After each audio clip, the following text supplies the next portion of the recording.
al mumayyizu bocah cilik kang tamyiz al muhdisu kang hadas mimasi mushafin saking gepok mushaf walauhin lan papan lidarosatin krana ndres wa ta'limin lan belajar wa ta'lumin lan belajar. Dan tidak dicegah atau tidak dilarang anak kecil yang sudah tamyiz itu sudah beneh, bahasane wong Jawa iku beneh ya. Beneh itu sudah tahu ini coklat, ini tai ayam, wis beneh.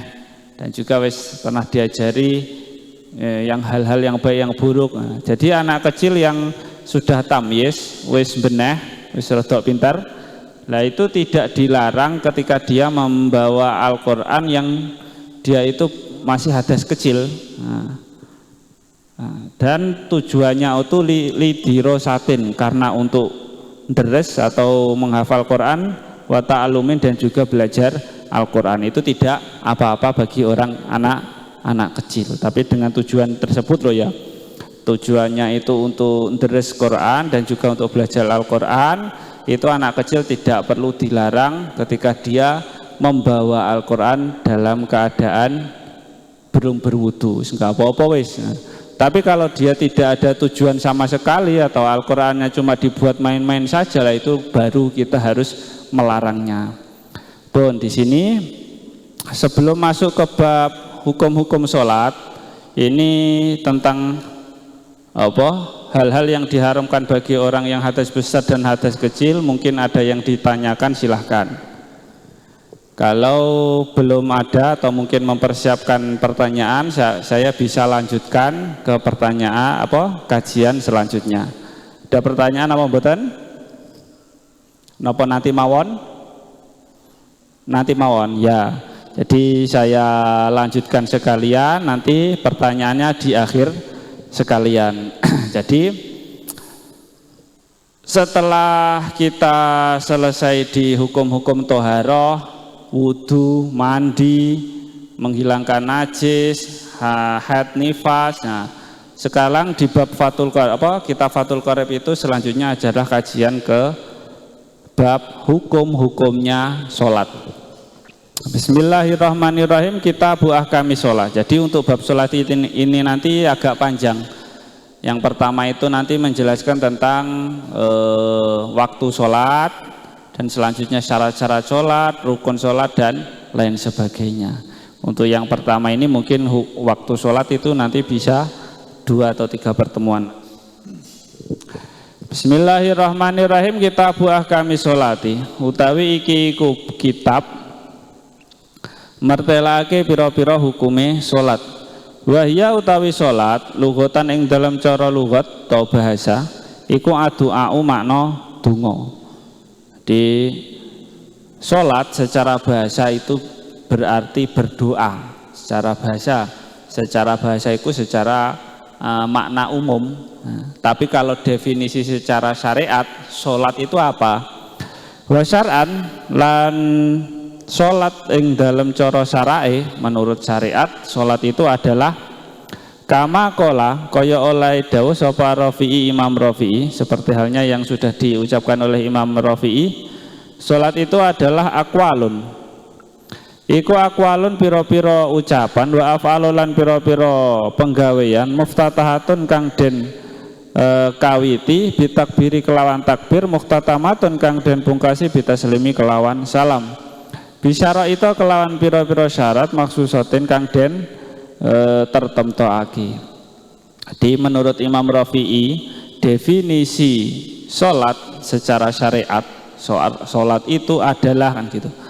Sholat itu adalah ucapan-ucapan dan juga perbuatan yang diawali dengan takbir, diakhiri dengan salam, dengan syarat-syarat yang sudah ditentukan. Nah, itu adalah sholat.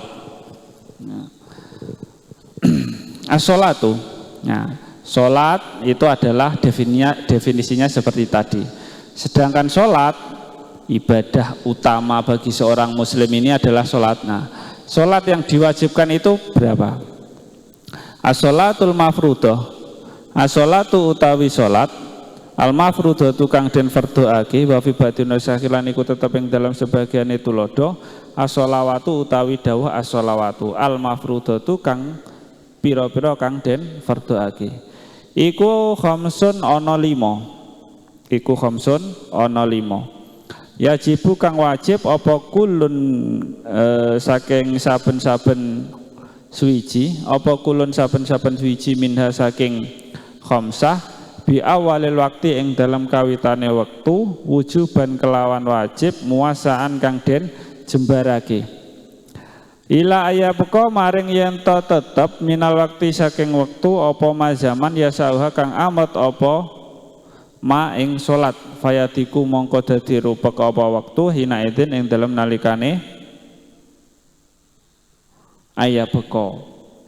Jadi salat yang diwajibkan bagi seorang muslim itu ada 5. Yang lain itu sunnah. Salat wajib. Kalau di kitab Fathul Qorib ya, salat yang wajib bagi seorang muslim itu ada 5. Yang mana setiap dari salat itu wajib dilakukan di setiap waktu, di awal waktu, yang mana waktunya tersebut diluaskan sampai waktu yang bisa dimuat untuk sholat. Jadi ya kaya semisal duhur sampai asar, itu kewajiban melakukannya itu sampai waktu duhur habis. Di wajibnya semisal waktu duhur itu sudah masuk jam 12. Nah, itu waktu wajib bagi seorang muslim melakukan. Terus habisnya semisal jam 3 lah. Sampai jam 3 kurang 1/4 atau 10 menit, itu adalah waktu wajibnya sholat. Waktu yang waktu yang diwajibkan dilakukan di awal sampai waktu tersebut memuat untuk dilakukan sholat. Nah, di sholat itu sudah ada waktunya sendiri-sendiri. Misal duhur jam 3 sampai jam 12 sampai jam 2:30 atau jam 3 semisal. Nanti asar jam 3 sampai 5:30 sampai seterusnya. Dia punya waktu sendiri-sendiri. Hina idin rupane adzuhru sholat duhur. Yang pertama adalah sholat duhur.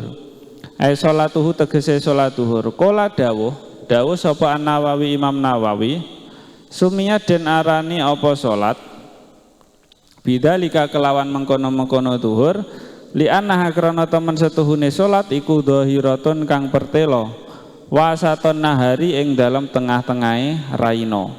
Duhur itu dijelaskan di sini kenapa disebut sholat duhur, sholat yang di pertengahan hari itu disebut tersebut karena li'annaha dhahiratun wasaton nahar, karena sesungguhnya duhur, sholat duhur itu jelas dilakukan di tengah-tengah hari. Nah, itu menurut alasan dari para ulama fuqaha disebut duhur karena sholat tersebut dilakukan di pertengahan hari. Nah, waktunya duhur itu kapan? Wa awalu waktiha utawi awale waktune duhur iku zawalun ay mailus syamsi, iku zawalun ay mailus syamsi lingsire tegese lingsire srengenge anwasati samai saking tengah-tengahe langit. La binadrin ora kelawan ningali linafsin maring kahanane perkara, linafsil amri maring kahanane perkara, balima balik maring perkara ya daru kang pertelo apa malana keduwe kita. Wa yurafu lan den weruhi apa dalikal mailu mengkono-mengkono hukume lingsir bitahwili dili kelawan ngaliye ayang-ayang ila jihatil masriki maring arah wetan ba'da tanahi qasrihi ing dalam sause katoke cendeke dzil alladzi kang huwa kang utawi qasrihi iku ghayatur tifai syamsi katoke munggahe srengenge. Ya. Jadi awal masuk waktu duhur itu adalah tergelincirnya matahari. Caranya gimana kita melihat? Kalau zaman dulu nggak ada jam kan ya, caranya adalah dengan melihat matahari. Tapi kan nggak bisa,